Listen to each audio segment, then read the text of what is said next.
Namaste, children. Welcome back to social science class. Children, yesterday we learnt about Kabir Das, Guru Nanak, and Tulsi Das from Bhakti Heritage of North India. So let me continue with that. Today let us take up Mirabai. Mirabai's period is between 1498 to 1569 CE.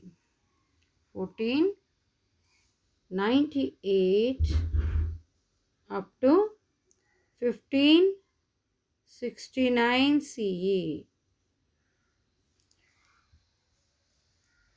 Mirabai is a renowned saint of India and popularly she is known as Radha of Kali Yuga. She is called Radha of Kali Yuga. She was born in a Rajput family in Rajasthan. Last year you have learnt, isn't it, children? Rajput families. So she was born in Rajput family in Rajasthan. She was Raja Ratan Singh's daughter. And Mirabai married Prince of Mewar. She loved philosophy from her childhood. So she spent her time in offering puja, meditation, and singing. She was a great devotee of Lord Krishna. And her mother-in-law, she opposed worshipping Lord Krishna because she was she was deeply, she was admiring Krishna. So her mother-in-law did not like, she opposed it. Mirabai could not tolerate this. So she left for Brindavan, the pilgrimage place of Sri Krishna. Her songs are full of devotion and love. Giridhara Gopala is her favorite god. She has remained eternal due to her thousands of bhajans. You just listen to Meera Bhajan's children. Search from the YouTube and learn any one Meera Bhajan. Okay. So let me go for the Chaitanya. He is Chaitanya. Chaitanya was born in Navdeep Dham, that is in Nadia in Bengal in the year 1485 CE. Chaitanya was born in Bengal in 1485 CE. Jagannatha Mishra and Sri Devi were his parents. And Vishwambara was his original name. Original name of Chaitanya was Vishwambara. Ishwarapuri was his guru. Chaitanya's guru was Ishwarapuri. Chaitanya left his family life and took sannyasa at the age of 25. He took sannyasa at the age of 25. Chaitanya rejected casteism. Bhakti is the only way to attain mukti. Only through bhakti we can attain mukti, he said. Universal love is the first step towards the God, he said. And he traveled to holy places in India and spread the message of love. Love, brotherhood, and generosity are the essence of his teachings. You can see, children, today's Hare Krishna cult. That is, ISKCON temple, Hare Krishna cult has been influenced by Chaitanya. The Bengalis call him Chaitanya Mahaprabhu and also treat him as the incarnation of Lord Krishna. Okay. So, let me tell you about the influences of Bhakti cult. What are the influences on the people or the results of it? Bhakti saints, they created harmony between Hindu and Muslims. Bhakti saints wrote in simple common man's language. This enriched the languages of the common man. and they could easily understand. And next, let me take up the heritage of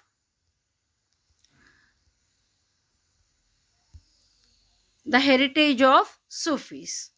This is Sufism, children. Just as Kabir Das, Kanakadasa, Chaitanya, and others brought new awareness among the Hindus, Sufi saints brought awareness among the Muslims. See, these Bhakti cult saints like Kabir, Kanakdas, Chaitanya, Mirabai, all those, they brought new awareness among the Hindus. But Sufi saints brought awareness among the Muslims. They worked for the harmony between Muslims and Hindus. The Sufi cult originated in Arabia and entered India later.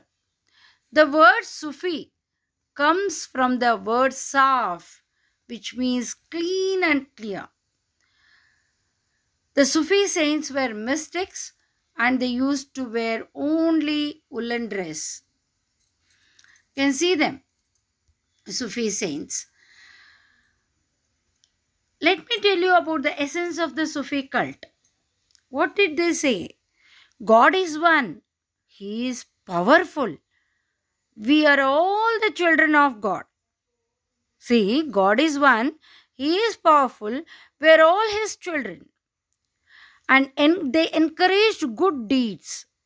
And they said all are equal and also opposed caste system. Later on, Sufis were influenced by yoga, Vedanta, as well as Buddhist thoughts. Dharma means love. Service to mankind is important are some of the philosophical thoughts of Sufis. Let me tell you about Nizamuddin Auliya. Children, Nizamuddin Auliya is one of the main Sufi saints. He lived in Delhi and lived a life of poverty. Poverty is Badatana. He lived a life of poverty. Masjid with thatched roof was his center of activity. See, masjid, thatched roof. Have seen huts and all, no? Huts will be of thatched roof. He refused the village gifted by Sultan of Delhi. See, the Sultan of Delhi gifted a village to Nizamuddin Auliya, but he refused to take that. He preached to the devotees who visited him to practice good qualities and kindness. So, this is the tomb of Khwaja Bande Nawaz. Khwaja Bande Nawaz was a famous Chishti Sufi saint. He was the disciple of Naziruddin of Delhi. Bande Nawaz means protector of those who came to his shelter. The original name of Khwaja Bande Nawaz was Gesudaraj, means long haired. Long haired was Gesudaraj. He knew Sanskrit, Arabic, Parsi, Dakhani. Dakhani is Urdu. And also many more languages he knew. He settled in Kalaburgi. He was respected by the king Firoz Shah. When I was telling you about Firoz Shah, I already mentioned you about Khwaja Bande Nawaz children. And Bande Nawaz wrote in Dakhani language. His literature is still preserved in Kalaburgi library. Every year his aras is held in Kalaburgi. And let me tell you about Chishti sect. In Sufi cult, Chishti sect is important. He is Moinuddin Chishti. Moinuddin Chishti is the founder of Chishti sect. He came and settled in Ajmer. Devotion towards God, service to Guru, good life are the main features of Chishti followers. He had concern for harmony of Hindu and Muslims. He wrote in Dakhani, that is Urdu language. Salim Chishti from Fatehpur Sikri was famous among them. Let me show you that. This is the Salim Chishti tomb, which is at Agra, children. So here, I'll send the entire lesson of this lesson, complete pages I'll send, children.